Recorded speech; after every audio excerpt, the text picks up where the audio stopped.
Hello everyone, this is Group 1. We will analyzing poem by using objective roles. These are group members of Group 1. Adriana, Rada, Boku, Gervasya, Putriyani, Bulu, Teguh Dwi Cahyono, and Wardah Kinanti. So let the presentation begin. Okay, we will presentation Analyze poem Fire and Ice by using objective roles.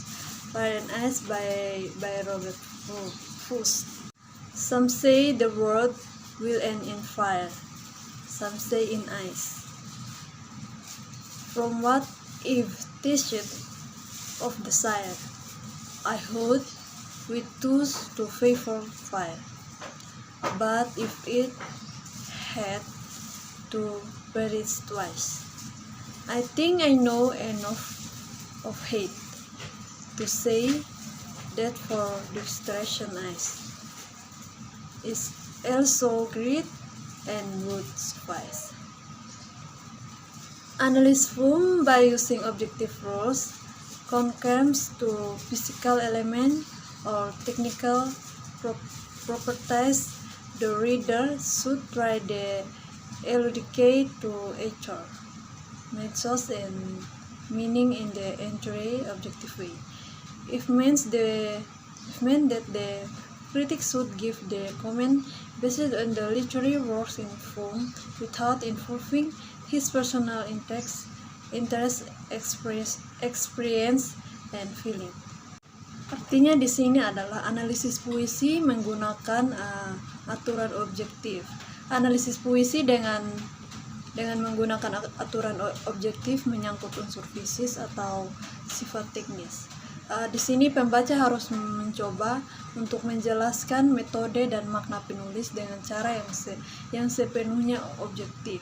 Artinya, Trikulus harus memberikan komentar berdasarkan karya sastra dalam puisi tanpa melibatkan kepentingan pribadinya, pengalamannya, dan perasaan. Physical element 1. Rhythm 2 feet 3 rhyme 4 stanza form. Content element 1 theme 2 atmosphere 3 imagery 4 figurative language 5 message or moral. Analysis poem Fire and Ice by using objective rules. 1. Rhythm. The red verse is the rhythm of this poem because the sound is repeating. Maksudnya di sini adalah kata-kata merah dalam irama. Maksudnya kata-kata merah yang dalam PPT itu adalah irama puisi ini karena terdengar begitu sopan. Okay, next will be continued by my friend Gervasya. Jadi baik, saya akan melanjutkannya. Analisis poem Fire and Ice by using objective rules. Yang pertama, feet. Poem Fire and Ice by Robert Frost. Some say the world will end in fire, iambic tetrameter. Some say in ice, iambic dimeter. From what I have taste of desire, iambic trimeter. I hold with those who favor fire, iambic tetrameter. But if it had to perish twice, iambic tetrameter. I think now enough of hate, iambic tetrameter. To say that of destruction ice, iambic tetrameter, is also great, iambic dimeter, and would suffice, iambic dimeter. Yang kedua, analisis poem Fire and Ice by using objective rules rhyme. Some say the world will end in fire, some say in ice. From what I have taste of desire, I hold with those who favor fire. But if it had to perish twice, I think I know enough of hate to say that for destruction ice is also great, and would suffice. All this colored work is perfect rhyme because the stressed vowels following differing consonant sounds are identical, and all the rhyme is masculine because at the end all syllables are stressed. Analyze poem Fire and Ice by using objective rules. Rhyme scheme A, B, A, B, C, B, and B. Sekian dari saya. Okay, the next physical element is stanzaic form. It is an arrangement of certain number of lines, usually 4 or more, sometimes having a fixed length, meter, or rhyme scheme, forming a division of a poem. As we can see on the poem above, that poem just have one stanza with 9 lines. Now I will explain about the content element of the poem. The first is them. Them is an idea that the poem expresses about the subject or uses the subject to explore. The theme of a poem may be stated explicitly, but more often it is implicit. It must be determined by close reading. The theme of this poem is about hate and desire that represent of human emotion that can destruction the words. He uses the symbol of fire and ice to show how desire and hatred contribute to making the words stand at the verge of chaos. Also, this powerful emotion will eventually drag the words toward a catastrophic end. The next is atmosphere.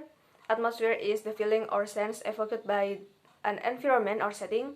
Writers develop a poem's atmosphere with description and narration using literary device and techniques like setting, imagery, diction, and figurative language. The atmosphere of this poem is contemplative, but it doesn't have the tone of gentle reflection we might more usually associate with contemplative poem. While all poem invites you to become still, there is a category of poem in which being in the moment is actually the subject. You could call it contemplative poem. The next content element is imagery. Imagery is the use of language to create mental image and sensory impression. Writers use imagery for emotional effect and to intensify the impact on the readers. Imagery is used to make readers perceive things involving their five senses.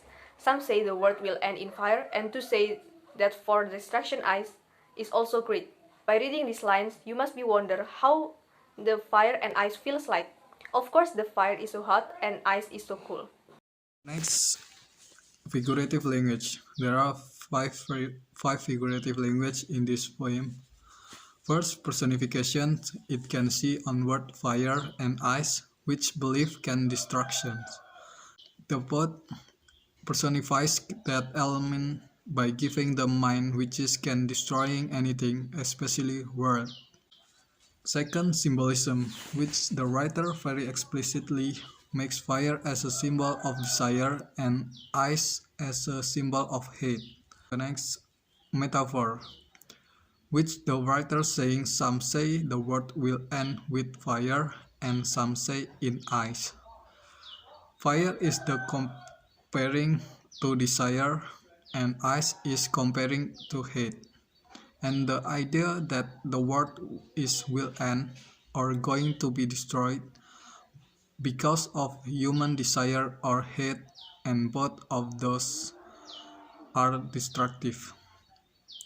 Next, alliterations, which called see on part some say and favor fire because it is half of the same letter or sound at the beginning of closely connected words. Next, assonance, which called see on sentence hold with those who favor fire because of repetitions of vowel sounds in the same lines.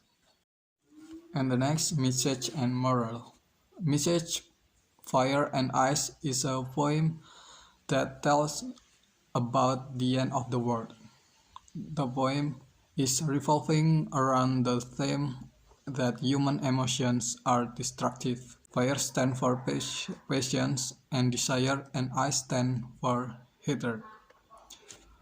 Both the emotions are dangerous and may bring the world to the end.